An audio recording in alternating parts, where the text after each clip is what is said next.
Rajiv, John है, एक बार try तो करो, अगर मैनेज कर सको तो। बच्चों के लिए ये बहुत इम्पोर्टेंट है। मतलब मेरा रीजन इंपॉर्टेंट नहीं है? बच्चों का फैंसी ड्रेस कंपटीशन अटेंड करने के लिए मैं इतना बड़ा बिजनेस मीटिंग छोड़ दूं जिससे लाखों का फायदा हो सकता है? बात करें जी, कुछ भी बोलती हो तुम। पापा हम रेडी हो गए। मेरा बेटा लोग रेडी हो गया है। तुम दोनों तो सचमुच के चूहे बिल्ली लग रहे हो।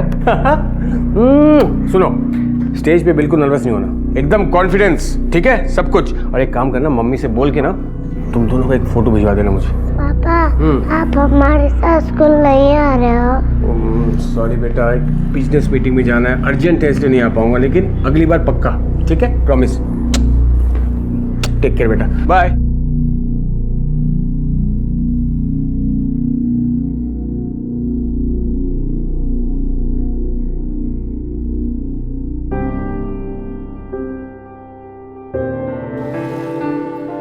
राजीव और मेरी दोनों की नज़रों में वक्त बहुत कीमती है। फ़र्क बस इतना है कि वो वक्त की कीमत पैसों से तौलते हैं और मैं छोटी छोटी खुशियों से।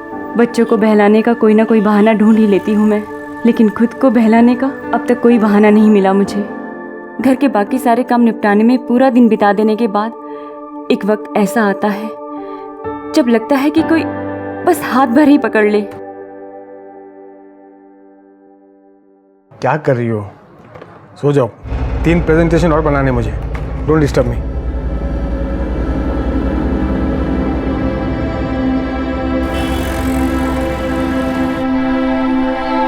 अभी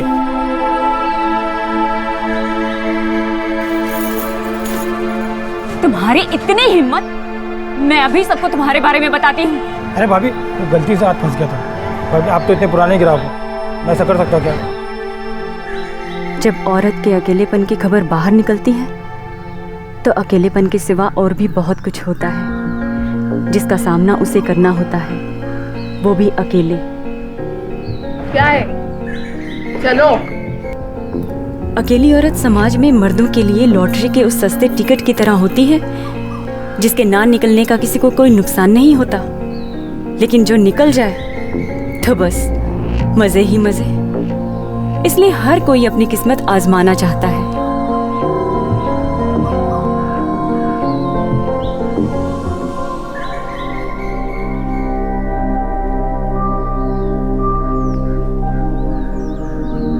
रिलैक्स।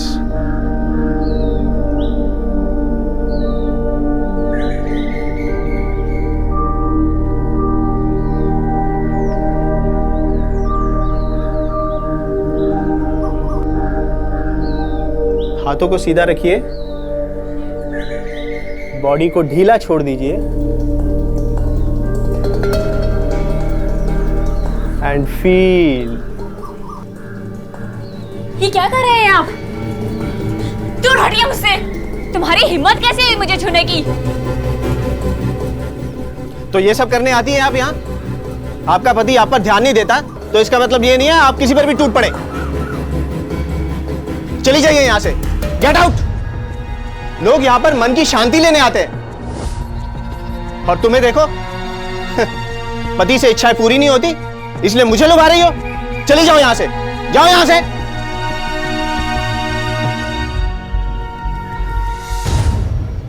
इतनी सारी लेडीज जाती ही वहां, इतने सालों से चल रहा हुआ सेंटर, आज तक कभी कुछ सुना नहीं।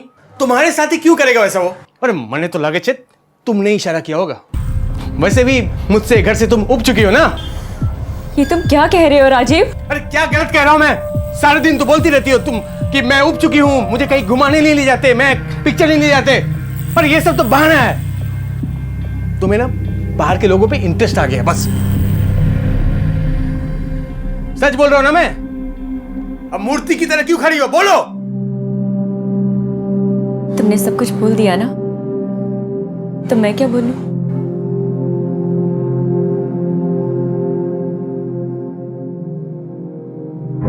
इस बात में कोई शक नहीं है कि आज के इस आधुनिक युग में महिलाओं और पुरुषों को बराबर की नजर से देखा जाने लगा है। लेकिन यह बात भी उतनी ही सच है कि महिलाओं के प्रति मर्दों की सोच में बदलाव की काफी गुंजाइश अब भी बाकी है। आज एक पुरुष को अपने ऑफिस में अपनी महिला बॉस का आदेश मानने में उतनी परेशानी नहीं होती, लेकिन अपने घर में अपनी बीवी को अपने बराबर का दर्जा देना अब भी उसे गवारा नहीं है। क्या जल्पा का अपने पति राजीव से अपने लिए और अपने परिवार के लिए समय मांगना गलत था, या राजीव की आगे बढ़ने की महत्वाकांक्षा गलत थी? ये वो सवाल थे जिनका जवाब जल्द से जल्द ढूंढा जाना बहुत जरूरी था। इस पति पत्नी के रिश्ते में एक ऐसा लावा उबल रहा था जो शायद कभी भी फट सकता था।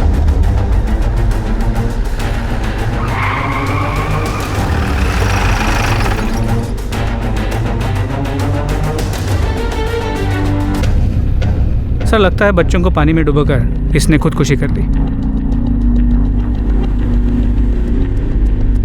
लाशों को पोस्टमार्टम के लिए भेज दो। लाश को सबसे पहले किसने देखा था? साहब, सबसे पहले मैंने देखा था। जब मैं अंदर आई तो देखा है, फिर मैंने पास वाले मेहता जी को जाके सब कुछ बताई साहब। जी, मैं हसमुख मेहता और ये मेरा बेटा प्रवीण, ये यहाँ पर बच्चों को ट्यूशन्स देता है। जब सवेरे कमला ने मुझे बताया तो मैंने सबसे पहले इनके पति राजीव भाई को फ़ोन किया और फिर बाद में आपको। इनके पति कहाँ हैं? वो अभी सूरत गए हैं बिजनेस के सिलसिले में। मैंने फ़ोन किया तो वो वहाँ से निकल गए, बस यहाँ पहुँचते ही होंगे।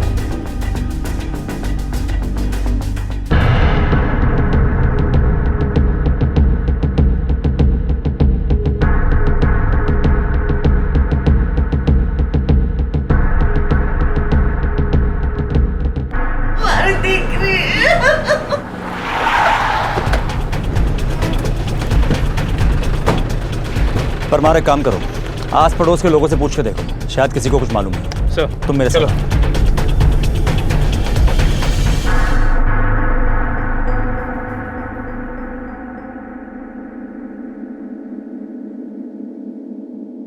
सूरत के लिए निकलते वक्त एक छोटा सा झगड़ा हुआ था हमारा, लेकिन ऐसी भी कोई बड़ी बात नहीं हुई थी कि इतना बड़ा कदम उठा बैठे। पता नहीं ऐसा क्यों किया उसने। अरे छोकरे आने पर साथी ले गई। सर, बहुत अच्छी औरत थी, मैं तो बहुत रिस्पेक्ट करता था उनकी। क्या आप भी राजीव के साथ सूरत गए? इसके बारे में आपको पता कब चला? दूसरे दिन सुबह मेहता साहब का फ़ोन आया था, सुनकर यकीन नहीं हुआ मुझे तो। मेरी जल्पा बहुत अच्छी थी, संस्कारी थी, पढ़ी लिखी थी। क्या राजीव ने उसे संभाला हो? संभाला होता मतलब? राजीव हमेशा काम में बिजी रहते थे। जल्पा के लिए उनके पास जरा भी टाइम नहीं था। मेरी बेटी जल्पा बहुत अकेली थी साहब। और कोई खास बात, जैसे उन दोनों के बीच कोई बड़ा झगड़ा या बाहर कुछ हुआ हो? हाँ, यहाँ पे एक योगा सेंटर है, जल्पा भी वहाँ पे आती थी। अरे थोड़ा दिवस पहला। सर मैं सच कह रहा हूँ, मैंने कुछ नहीं किया सर, मैं सच कह रहा हूँ सर, प्लीज। तूने कुछ नहीं किया तो बाकी लोग तेरे और जल्पा के झगड़े के बारे में झूठ बोल रहे हैं? हाँ सर, उस दिन के बाद मेरा कोई कांटेक्ट नहीं हुआ उससे। उसी शाम उसके पति ने मेरी कंप्लेंट कर दी थी और मैं वहां से निकाल दिया गया था सर। मैं सच कह रहा हूँ सर, मैंने कुछ नहीं किया सर। ठीक है, लेकिन जब तक ये केस सॉल्व नहीं होता तुम शहर छोड़ के बाहर नहीं जाओगे। ठीक है सर। पहली नजर में देखने पर यह पूरा मामला आत्महत्या का लगा था। पुलिस को लग रहा था कि शायद राजीव के साथ हुए झगड़े या किसी बाहरी व्यक्ति की किसी बात या घटना से दुखी होकर जल्पा ने पहले अपने बच्चों को मार दिया और फिर खुदकुशी कर ली। पुलिस अब तक इस केस को एक आत्महत्या का केस मानकर अपनी तहकीकात कर रही थी, लेकिन पोस्टमार्टम रिपोर्ट ने सबकी सोच और इस केस की पूरी दिशा को बदल कर रख दिया। क्या ये क्या कह रहे हैं सर आप? जल्पा ने सुसाइड नहीं किया, उसको खून हुआ है? जल्पा जी की पोस्टमार्टम रिपोर्ट आ गई है और रिपोर्ट के मुताबिक सबसे पहले जल्पा जी को उन्हीं के दुपट्टे से गला घोट के मारा गया और बाद में उसी दुपट्टे का फंदा बना के उन्हें पंखे से लटका दिया गया ताकि ये सुसाइड लगे, मर्डर नहीं। और दुख की बात यह है कि आपके बच्चों को भी किसी और ने मारा है, जल्पा ने नहीं। हाँ, ये बताना थोड़ा मुश्किल है कि जल्पा जी के मरने से पहले मारा या जल्पा जी के मरने के बाद। इसीलिए मैं आप दोनों से जानना चाहता हूँ, क्या आपको किसी पे शक है? किसी ने आप लोगों को धमकी दी हो, कोई आपसी रंजिश? नहीं इंस्पेक्टर साहब, ऐसे तो कोई नहीं है। देखिए, जल्पा जी के रूम से उनके फोन के अलावा और कुछ भी मिसिंग नहीं है, सब कुछ वैसा ही है। इससे एक बात तो साफ हो जाती है कि ये लूट के मतलब से किया हुआ कत्ल नहीं है, ये एक सोची समझी साजिश है। It's a cold blooded murder. इसीलिए मैं चाहता हूं कि आप लोग सोचें, कुछ भी ऐसी बात आपको याद आए, किसी पे शक हो तो हमें तुरंत इन्फॉर्म करिएगा। सर हाँ, सभी के कॉल रिकॉर्ड चेक किए। राजू और नट्टू मर्डर के समय सूरत में थे। सर जल्पा के कॉल रिकॉर्ड्स में एक ऐसा प्रीपेड नंबर है जिससे वो लगभग हर रोज़ लंबी समय तक बात किया करती थी, कभी कभी रात रात भर भी। सर ये नंबर 6 महीने पहले एक्टिवेट हुआ है और अजीब बात यह है कि यह नंबर जल्पा के नाम पर ही रजिस्टर्ड है। सर इशू होने के बाद से लेकर जल्पा के मर्डर तक यह नंबर जल्पा के एरिया में एक्टिव था। और सर जल्पा के मर्डर के बाद जैसे ही जल्पा का नंबर स्विच ऑफ हुआ, ये नंबर भी स्विच ऑफ हो गया। यानी कि जो भी ये नंबर इस्तेमाल कर रहा था वो जल्पा का कोई बहुत करीबी था जिसे जल्पा ने खुद ये नंबर लेके दिया, और कत्ल के वक्त वो जल्पा के आसपास ही था। इसका एक ही मतलब निकलता है परमार, या तो इसी आदमी ने जल्पा को मारा है या फिर ये जल्पा की मौत के बारे में बहुत कुछ जानता है। एक काम करो, जल्पा की माँ और राजीव दोनों को बुलाओ। सर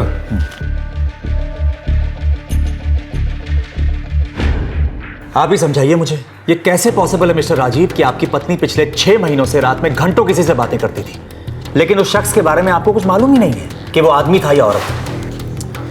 सर मेरा विश्वास कीजिए, मैं सच बोल रहा हूँ। देखिए महीने में आधे से ज़्यादा दिन तो मैं टूर पर रहता था, और ये भी मेरे लिए शॉकिंग बात है कि जल्पा की इतनी बातें किसी के साथ होती थी। मतलब मैं समझ में नहीं आ रहा मुझे। साहब वो रति का नंबर हो सकता है। रति? रति कौन है? जल्पा की सहेली थी। 6 महीने पहले ही वो दोनों एक दूसरे की सहेलियां बनी थी। उसकी वजह से जल्पा भी खुश रहने लगी थी। जब भी राजीव टूर पे जाते थे, जल्पा अपने दोनों बच्चों को मेरे पास छोड़ती थी, और वो दोनों सहेलियां कभी घूमने या तो कभी पिक्चर देखने जाती थी। ये रति करती क्या है और रहती कहाँ है? जी ये तो मुझे नहीं पता, और ना ही मैंने कभी उसे देखा है। हाँ, जल्पा ने ही ये नाम बताया था। वो कभी हमारे घर पर भी नहीं आई। जल्पा ही उसे मिलने बाहर जाती थी। और आपने भी रति को कभी नहीं देखा? हाँ, अब याद आया सर। जल्पा ने मुझे भी बताया था उसके बारे में कि उसकी एक सहेली बनी है, लेकिन उससे ज़्यादा कुछ बताया नहीं, और मैंने भी पूछा नहीं, तो ठीक से मुझे भी याद नहीं आ रहा था। ये प्रीपेड नंबर 6 महीने पहले इशू करवाया गया था, और कमाल की बात यह है कि रति भी जल्पा की लाइफ में 6 महीने पहले ही आई थी। परमार जरा पता लगाओ कि इस नंबर से जल्पा से जो बात करता था वो रति ही थी या जल्पा ने यह नंबर किसी और को दिया था। सर જ્યાં સુધી મને યાદ છે જલ્પા की कोई सहेली को आते जाते देखा नहीं मैंने। जल्पा जी के बच्चों को तुम ही ट्यूशन देते थे ना? जी। अच्छा, उनके घर में कभी किसी रति नाम की औरत को देखा है या उसका जिक्र हुआ हो तुम्हारे सामने? नो सर, ऐसा तो कोई मुझे याद नहीं। देखिए मैम, इस केस को सॉल्व करने के लिए रति का मिलना बहुत ज़रूरी है, लेकिन सिर्फ नाम बता देने से उसे ढूंढना बहुत ही मुश्किल हो जाएगा हमारे लिए। इसीलिए मैं चाहता हूं कि आप एक बार फिर सोचें, कोई ऐसा मौका, कोई ऐसा वाकया शायद आपको याद आ जाए जहां आपने इस लड़की की शक्ल देखी हो। हाँ, याद आया। 15 मार्च के दिन जल्पा काफी परेशान थी। वो किसी के साथ फोन पर बात कर रही थी और रो भी रही थी। तुम्हारे सिवा कौन है मेरा? तुम मुझे ऐसे नहीं छोड़ सकते। प्लीज मेरी बात तो सुनो। जब वो इतना रो रही थी तो आपने उससे पूछा नहीं कि किससे बात करके इतना रो रही है? मैंने उससे बाद में पूछा भी था। नहीं माँ, ऐसी कोई बात नहीं है। मेरी सहेली रति है ना, उसके घर में कुछ प्रॉब्लम है तो। मगर उस बात को उसने टाल दिया। इतने कॉन्फिडेंस के साथ कैसे बोल सकती हैं कि उस दिन 15 मार्च ही था? उस दिन मेरा जन्मदिन था और जल्पा मुझे मिलने मेरे घर पर आई थी। अच्छा मैम, थोड़ा और सोच के बताइए कि आपको जरा सा भी अंदाजा है कि उस समय टाइम क्या हुआ होगा? करीब 5 या 5:30 बजे होंगे। परमार जरा चेक करो 5 से 6 के बीच में क्या एक्टिविटी हुई है। सर जी सर, 15 मार्च शाम 5:20 से 6 बजे तक जल्पा उसी प्रीपेड नंबर से बात करें, पर कोई कॉल नहीं है। Thank you very much ma'am, आप जा सकती हैं। परमार, ये रति नाम की पहेली उलझती चली जा रही है। कुछ समझ में नहीं आ रहा, हम ही से कुछ छूट रहा है या फिर कोई हमसे कुछ छुपा रहा है।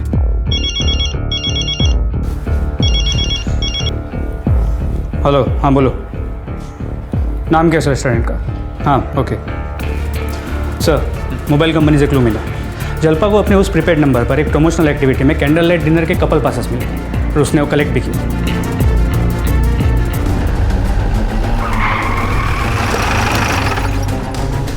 सर ये पास यूज़ हुआ था, मगर किसने यूज़ किया ये बता पाना मुश्किल है। मोबाइल कंपनी ने अपने विनर्स के लिए कुछ पास इशू किए थे।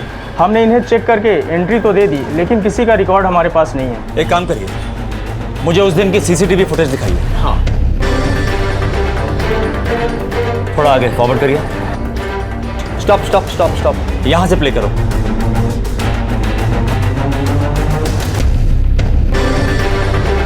थोड़ा आगे फॉरवर्ड करिए।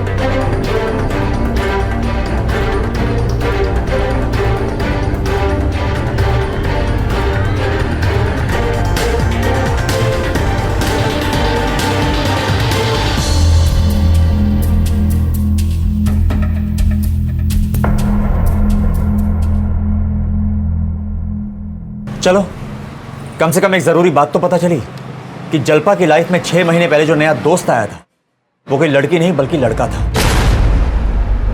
ओके, ठीक है सर। डिनर वाली रात की उस मोबाइल नंबर की लोकेशन मिल गई। जलपा के नंबर की लोकेशन और उस नंबर की लोकेशन सेम है, यही रेस्टोरेंट है। अब सब समझ में आ रहा है परमार। जलपा इस आदमी से 6 महीने पहले मिली और जलपा ने अपने नाम से एक प्रीपेड नंबर इशू करा के इस आदमी को दिया ताकि इससे बात कर सके और घर वालों के सामने पकड़ी ना जाए। इसीलिए जलपा ने घर में सभी को यही कहा कि उसकी नई दोस्त एक लड़की है रति नाम। परमार एक काम करो, मुझे इस जलपा और राजीव इन दोनों की पूरी कुंडली चाहिए। Bank account details, credit card details, कोई ट्रांजैक्शन हुई है उसकी details and most important in दोनों में से किसी का कोई भी पुराना चक्कर या अफेयर अगर हो तो बाहर निकालो। ट्रिपल मर्डर का ये उलझा हुआ केस और उलझता जा रहा था। पुलिस अब तक रति नाम की जिस महिला को ढूंढ रही थी, असल में वो महिला नहीं बल्कि पुरुष निकला। जलपा के उस प्रीपेड सिम की गुत्थी अब तक अनसुलझी थी, जिसे जलपा ने खुद अपने नाम पर लेकर किसी और को दे दिया था। लेकिन जांच के दौरान पुलिस के हाथ एक अहम सुराग लगा, जो अब तक के इस पूरे घटनाक्रम में सबसे ज्यादा चौंकाने वाला था।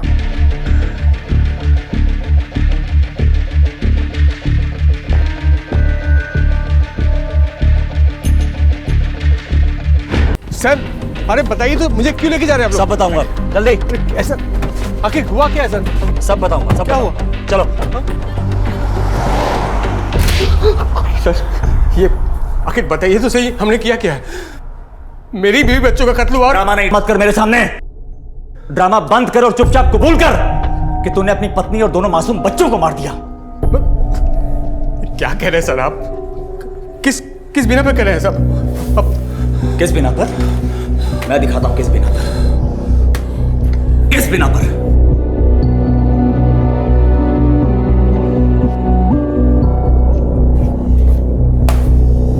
अपने आप को बहुत शातिर समझता है तू? हाँ, तुझे क्या लगा था कि तू चुपचाप निकल जाएगा और तुझे कोई पकड़ भी नहीं पाएगा? पहले बहुत ही शातिर तरीके से अपनी पत्नी को मारा, उसके बाद एटीएम गए, वहां शान से पैसे निकाले और लौट गए। मैं आखिरी बार पूछ रहा हूं, चुपचाप अपना जुर्म कबूल करता है या तेरी और खातिरदारी करूं?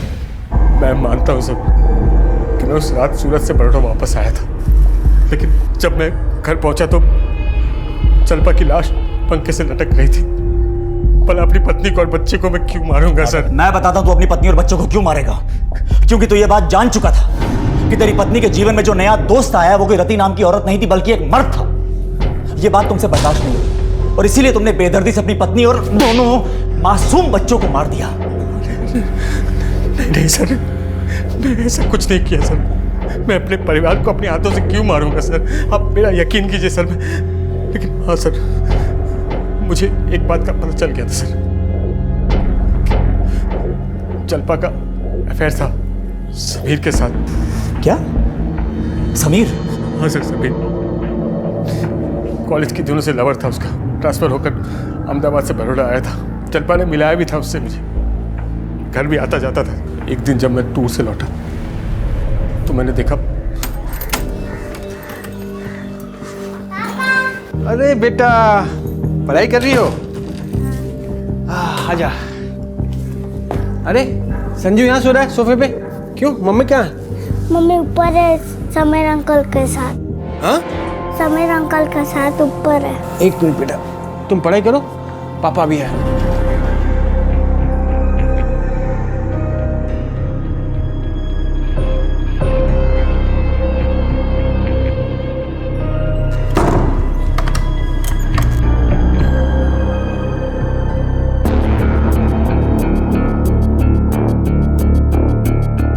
आई लव यू जलपा।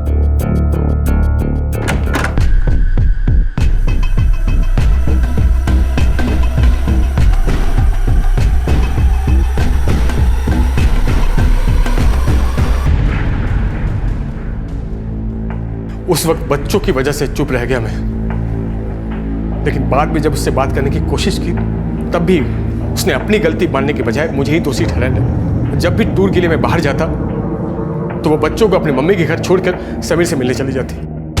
अगर वो घर होती तो समीर आ जाता उससे मिलने। ये सब बातें मुझे बच्चों से पता चलता।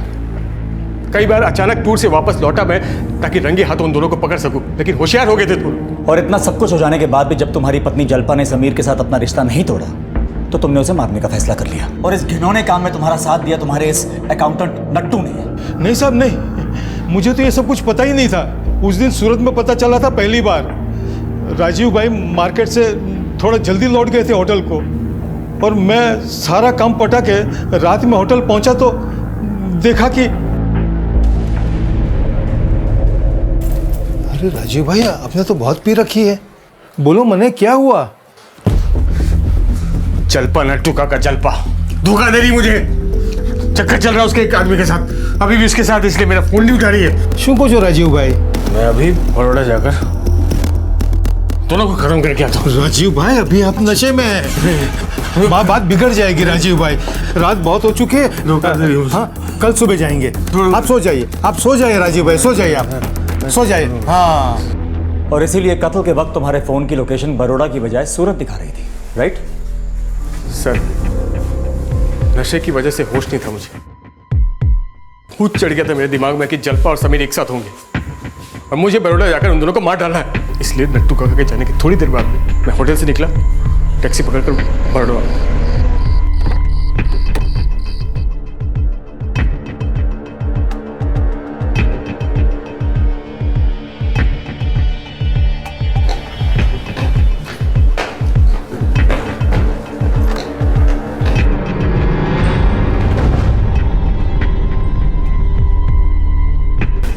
नशे की धुत में जलपा को मारने का फैसला करके आया था, लेकिन जलपा की लाश सामने देखने के बाद मेरे होश नशा दोनों उड़ गए सर। मुझे कुछ समझ भी नहीं आया, मैं वहां से भागा सूरत आ गया। मेरी बात का यकीन कीजिए सर, मैं अपने परिवार को क्यों मारूंगा सर? आखिर मैं अपने बच्चों को क्यों मारूंगा सर? मुझे लगता है राजीव कहानी बना रहा है। हो सकता है, फिर भी इस कहानी को क्रॉस चेक करना बहुत जरूरी है। ये मत भूलो कि जलपा के कत्ल के वक्त उसके प्रीपेड नंबर की लोकेशन उसी के घर के पास मिली है, यानी कि जिस किसी के पास भी वो नंबर था वो या तो जलपा के साथ था या उसी के घर के आसपास कहीं मौजूद था। और अगर वो समीर है तो राजीव की यही बनाई हुई कहानी सच हो जाएगी कि तीनों के तीनों खून समीर ने किए हैं। लेकिन अभी इस पे हाथ डाला तो प्रॉब्लम हो जाएगी। परमार एक काम करो, मुझे इस समीर की पूरी कुंडली चाहिए, इसके सारे के सारे रिकॉर्ड निकालो और मेरे पास रिपोर्ट लेके आओ। सर ये समीर अहमदाबाद से मैरिड है, एक बच्चा है। समीर और जलपा का एफआईआर था कॉलेज में। सर जलपा ने जो प्रीपेड नंबर लिया है वो समीर के लिए नहीं लिया। रेस्टोरेंट की रात समीर जलपा के साथ नहीं था, वो अपनी फैमिली के साथ अहमदाबाद में था। लेकिन सर मर्डर की रात समीर की मोबाइल की लोकेशन जलपा के घर के पास ही थी।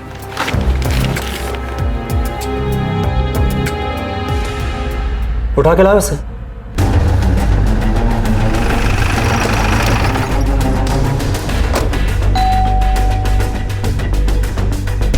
जी बोलिए। समीर?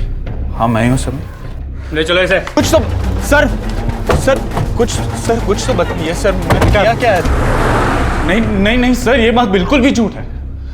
मैं और जलपा सिर्फ एक अच्छे दोस्त थे, इसके अलावा हमारे बीच में और कुछ भी नहीं था सर। लेकिन राजीव का कहना है कि उसने तुम दोनों को बेडरूम से निकलते हुए रंगे हाथों पकड़ा है। उस दिन मैं जलपा को उसके घर उसे मिलने गया, उसे बेडरूम में भी लेके गया, उसे फिर से प्रपोज भी किया था। हमारे बीच जो कुछ भी था वो पास था, लेकिन अब तुम भी शादीशुदा हो। लेकिन जलपा तुम ही कह रही थी ना कि तुम्हारे और राजीव के बीच में कुछ ठीक नहीं चल रहा। हाँ कहा था, लेकिन सिर्फ एक अच्छे दोस्त की तरह। इसलिए नहीं कहा कि मुझे तुमसे कोई उम्मीद है।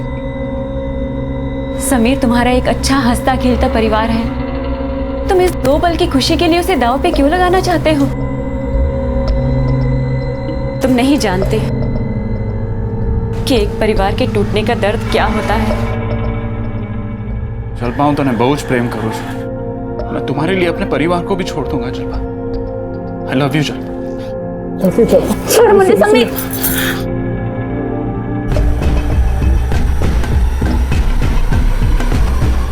अगर ऐसा है तो जिस वक्त जलपा का कत्ल हुआ उस समय तुम्हारे फोन की लोकेशन जलपा के घर की क्यों आ रही है? सर मैं उस रात जलपा के घर गया था, लेकिन जलपा ने खुद उस रात मुझे कॉल किया था, लेकिन मैंने उसका कॉल मिस कर दिया। उसके आधे घंटे बाद जब मैंने अपना फोन देखा तो मैंने उसे कॉल बैक किया, लेकिन उसका फोन स्विच ऑफ आ रहा था। जलपा कभी भी मुझे इतनी रात को फोन नहीं करती। मुझे लगा वो डेफिनेटली कोई परेशानी में, इसलिए वो देखने के लिए मैं उसके घर गया था।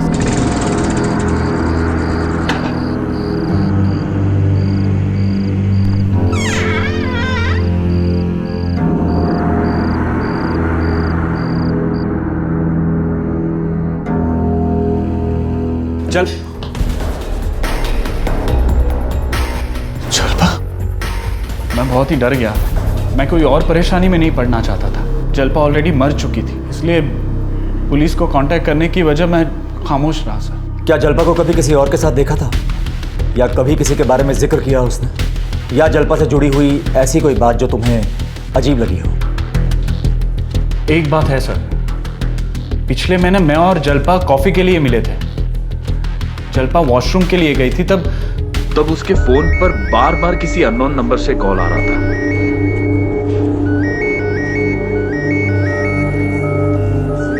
मैं जानती हूँ कि तुम्हारा अफेयर चल रहा है मेरे बॉयफ्रेंड के साथ। यू आंटी, अगर तुमने उसका पीछा नहीं छोड़ा ना तो I will destroy you. You understand? Hello hello, किससे बात करनी है आपको? हेलो, क्या हुआ? किसी का फोन आया था? आई एम सॉरी, फोन बार बार बज रहा था तो मुझे लगा इंपॉर्टेंट होगा तो मैंने फोन उठा लिया। कोई छोकरी नो फोन आता, पता नहीं बहुत गुस्से में थी और कुछ अजीब अजीब बातें कर रही थी। बोल रही थी कि मैं जानती हूँ तुम्हारा अफेयर मेरे बॉयफ्रेंड के साथ है, उसका पीछा छोड़ दो। कौन आती है? जवा दो ने, कोई रॉन्ग नंबर होगा। सर मैंने उसकी बात मान भी ली थी, लेकिन उसके बाद मुझे जलपा कुछ परेशान सी लगी सर। किस दिन की बात है? पिछले महीने की 1 तारीख थी सर, क्योंकि उसी दिन मुझे सैलरी मिलती है, तो ऐसे ही ट्रीट देने के लिए मैंने जलपा को बुला लिया। ऑफिस के बाद मिले थे सर हम, तो शायद 5 साढ़े 5 की बात है सर। ये केस एक ऐसी पहेली बनता जा रहा था जिसे सुलझाने की हर कोशिश इसे और उलझाती जा रही थी। पहले रति, फिर खुद जलपा का पति राजीव और उसके बाद उसका करीबी दोस्त समीर, वो सभी लोग शक के घेरे में आ चुके थे जिनका जलपा के साथ किसी भी तरह का कोई रिश्ता था। और अब इस कड़ी में एक और इंसान जुड़ गया था, यह अनजान लड़की, जिसका जलपा के साथ सीधा सीधा कोई रिश्ता नजर नहीं आ रहा था, लेकिन इसने जलपा को फोन करके धमकी दी थी। सर, जिस लड़की ने जलपा को फोन किया था उसने एक जनरल स्टोर में लगे पीसीओ से फोन किया था। लकीली उस स्टोर में सीसीटीवी कैमरा था जिसकी फुटेज में हमें वो लड़की मिल गई है। स्टोर के ओनर ने भी उस लड़की को पहचान लिया, पास ही की बिल्डिंग में पीजी में रहती है। पिछले महीने की 1 तारीख को शाम 5 बजे तुमने पीसीओ से जलपा शाह नाम की एक औरत को धमकी भरा फोन किया था, क्यों? अभी सिर्फ 2 महीना हुआ है मुझे गांधीनगर से यहाँ शिफ्ट हुए। कोचिंग के कुछ फ्रेंड्स के अलावा मैं किसी को जानती ही नहीं, तो कॉल कैसे करूँगी?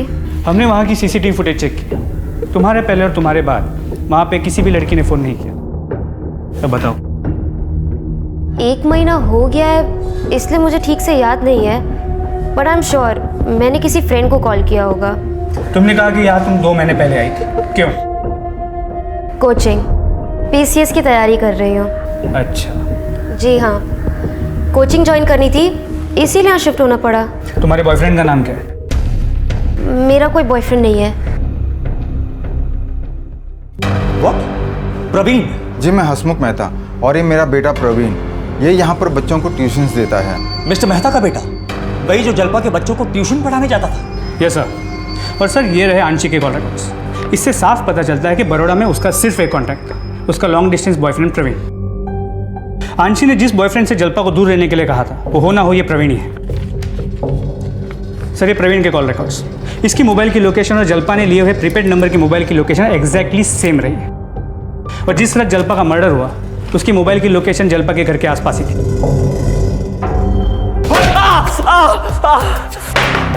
बोल। बताता हूँ सर, उनके बच्चों संजू और मिली को पढ़ाने जाता था उनके घर। किस चीज की कमी है हमारे पास राजीव? बड़ा घर है, गाड़ी है, फिर क्यों भागते रहते हो तुम दिन रात? मुझे और आगे जाना है, बिजनेस वर्ल्ड में अपना स्टेटस बनाना है, समझी?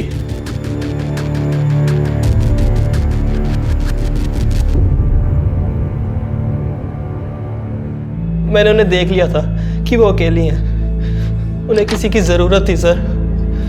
तो मुझे लगा कि उनकी ज़रूरतें पूरी कर कर मैं अपनी ज़रूरतें पूरी कर सकता हूँ, तो मैंने उनके करीब जाने की कोशिशें की।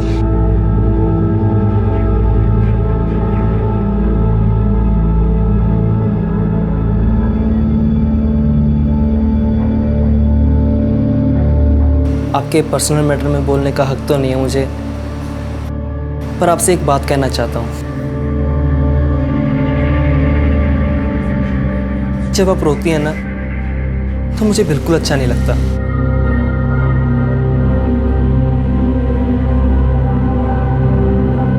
क्यों? नहीं पता।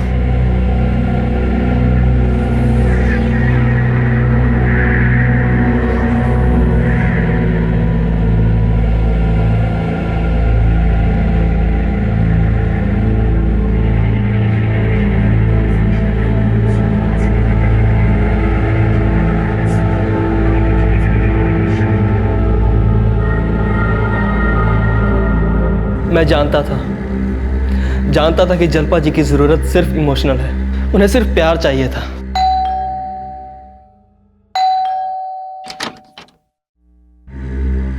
अरे प्रवीण, तुम आज तो मंडे है, आज तो तुम्हारा वीकली ऑफ होता है ना?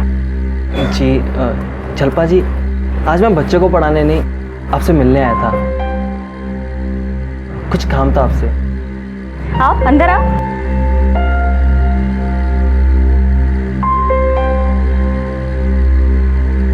जलपा जी, मुझे नहीं पता मैं क्या कर रहा हूँ, क्यों लाया आपके लिए रोज़।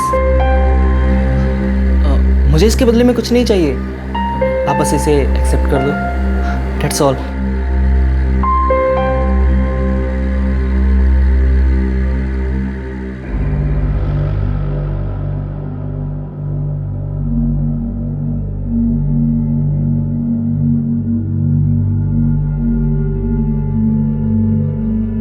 और उस दिन से हमारे नए रिलेशन की शुरुआत हुई। 2 महीने हो गए थे हमारे रिश्ते को। अपने मन की हर एक बात शेयर करने लगी थी वो मुझसे। पहले तो बच्चों को पढ़ाने जाता था, तभी बात होती थी उससे। फिर हम दोनों ने फ़ोन पर भी बात शुरू कर दी।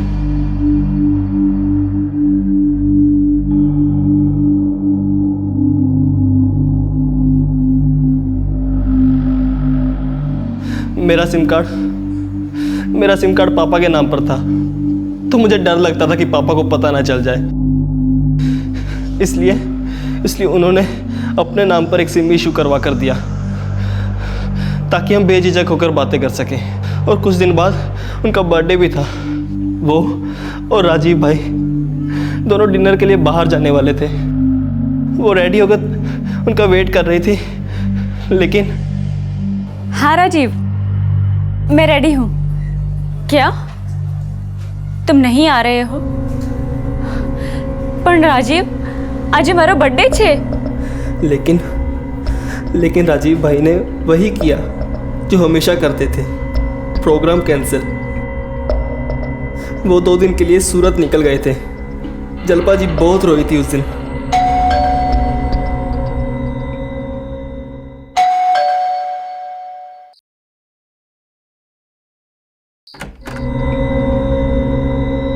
प्रवीण, तुम इस वक्त यहाँ?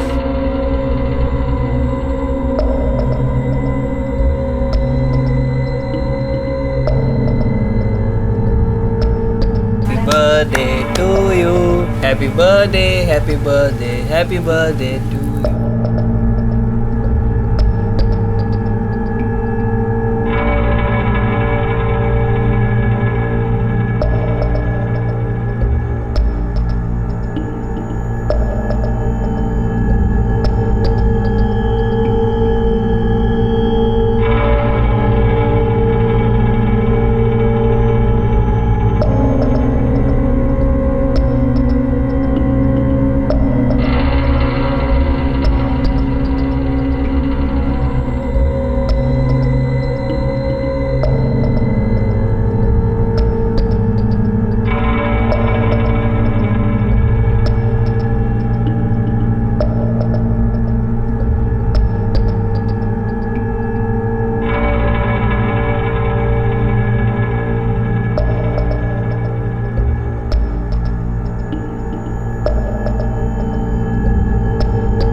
आज तुमने मुझे जिंदगी का सबसे अच्छा बर्थडे गिफ्ट दिया है। नहीं जल्पा जी, गिफ्ट तो आपने मुझे दी। जल्पा जी नहीं, सिर्फ जल्पा। अब कोई गैप नहीं था हमारे बीच। हम दोनों की ज़रूरतें पूरी हो रही थी एक दूसरे से। बहुत खुश थे हम, साथ घूमने भी लगे थे। ये जो गुलछर्रे तुम दोनों उड़ा रहे थे, इसका पता अंशी को कैसे चला? अंशी मेरी गर्लफ्रेंड है सर, गांधीनगर में रहती है। बहुत प्यार करते हैं हम एक दूसरे से। पढ़ाई फिनिश होने के बाद हम दोनों शादी करना चाहते थे। महीने में 1-2 बार मिलने भी जाता था सर मैं उससे। पर 2 महीने पहले जब वो यहाँ शिफ्ट हुई थी, उसे मुझ पर डाउट हो गया था सर। मेरी बात समझो, कैसे बात करूंगा मैं? क्लास में हूँ। अरे करता हूँ ना मैं फ़ोन आपको। I love you too. Bye bye, बाद में फ़ोन करता हूँ। Bye bye. किससे बात कर रहे थे? वो तो फ्रेंड था एक। क्या हुआ तुम्हें? और ये आजकल तुमने 2-2 फोन रखना भी शुरू कर दिया।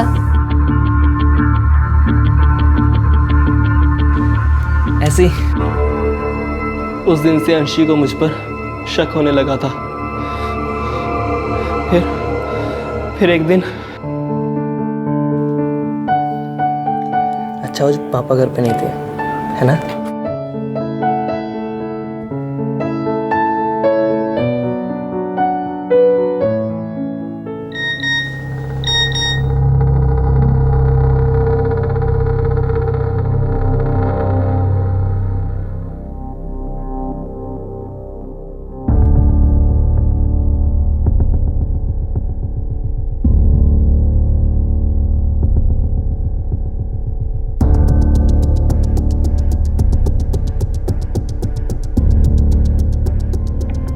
मैंने उसे ये कहकर बहला लिया कि जल्पा जी ने मुझे सिंपैथी के लिए फंसाया था। वो मुझसे सच्चा प्यार करती थी। उसने मुझे अल्टीमेटम दिया कि मैं ना जल्पा जी से सारे रिश्ते तोड़ दूं। और सर, उसने जल्पा जी को हम दोनों के बारे में भी बता दिया सर। तुम्हें मुझे अंशी के बारे में बताना चाहिए था ना। क्या क्या नहीं कहा उसने मुझे। तुम प्यार करते हो उसे? जल्पा जी मत बताओ मुझे, मैं कुछ सुनना नहीं चाहती। तुम अपनी जिंदगी में जो करना चाहते हो करो, जिसके साथ रिश्ता रखना चाहते हो रखो, लेकिन तुम्हारी जिंदगी हमारी जिंदगी के बीच नहीं आनी चाहिए। मतलब अगर तुम अंशी से प्यार करते हो, उससे शादी करना चाहते हो तो करो, लेकिन तुम मुझे नहीं छोड़ोगे। तुम्हारा और मेरा रिश्ता वैसे ही चलेगा जैसे आज तक चलता आया है। मैंने बात करनी बंद कर दी, फोन उठाना बंद कर दिया, बच्चों को पढ़ाना भी बंद कर दिया था सर। मुझे लगा कि वो समझ आएगी कि मैंने उसे धोखा दिया। लेकिन एक रात उनका फोन आया और मैंने रिसीव कर लिया सर। मुझसे एक बार मिलने के लिए आ जाओ प्लीज, सिर्फ एक बार। इग्नोर कर रहे हो मुझसे दूर जाना चाहते हो, लेकिन मैं तुम्हें ऐसा करने नहीं दूंगी। ये सब तुम किसके लिए कर रहे हो? उस अंशी के लिए? मुझसे ज्यादा सुंदर है वो, तुम्हें मुझसे ज्यादा प्यार करती है। क्या है उसमें ऐसा? बात अंशी की नहीं है। अंशी मुझसे जितना प्यार करती है उससे ज्यादा प्यार उसे मैं करता हूँ। और थक चुका हूँ मैं आपसे, आपके इस रिश्ते से। अभी तो सिर्फ अंशी को पता चला है, अगर बाकी लोगों को पता चला तो? तुम मुझे इस तरह बीच रास्ते में छोड़ के नहीं जा सकते, वरना क्या? वरना मैं सबको बता दूंगी, तुम्हारे पापा को। छोड़ो। नहीं छोड़ूंगा आज तुझे, मैं मार दूंगा। भाड़ में गई तू और तेरा प्यार। बहुत प्यार का भूत चढ़ा ना तेरे सर पर। मैं तुझसे कभी प्यार नहीं करता था, मैं सिर्फ तेरे साथ टाइम पास कर रहा था। तेरे साथ सिर्फ सोना चाहता था मैं।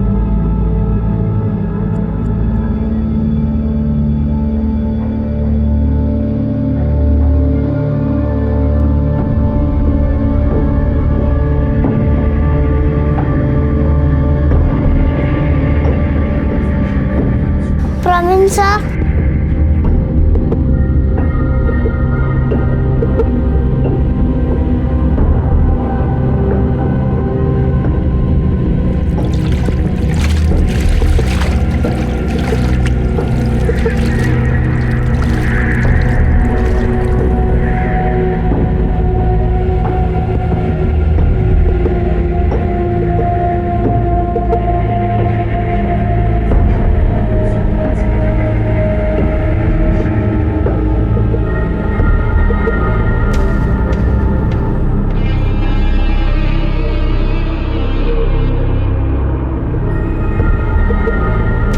मैं नहीं मारना चाहता था उनको, नहीं मारना चाहता था सर उनको। अगर राजीव ने अपनी पत्नी जल्पा को उसकी जरूरतों को समझा होता तो जल्पा को अपनी जरूरतों को पूरा करने के लिए प्रवीण का दामन नहीं थामना पड़ता। और अगर जल्पा ने इस तरह से निराश होकर अपनी मर्यादा तोड़ने की बजाय राजीव को समझाने की और कोशिश की होती तो शायद राजीव समझ जाता और उनके बीच के रिश्ते सुधर जाते। बड़ा घर, बड़ी गाड़ी, ऐशो आराम की जिंदगी, इन्हें पाने की चाहत रखना और इन्हें पाने की कोशिश करना कुछ गलत नहीं है, लेकिन जीवन की छोटी छोटी खुशियों को, अपने परिवार और अपनों से मिलने वाले खुशनुमा पलों को खोकर इन्हें पाने का कोई अर्थ नहीं है। जो नहीं है उसे पाने के लिए जो हमारे पास है उसे खो देना ना तो समझदारी है और ना ही सही है।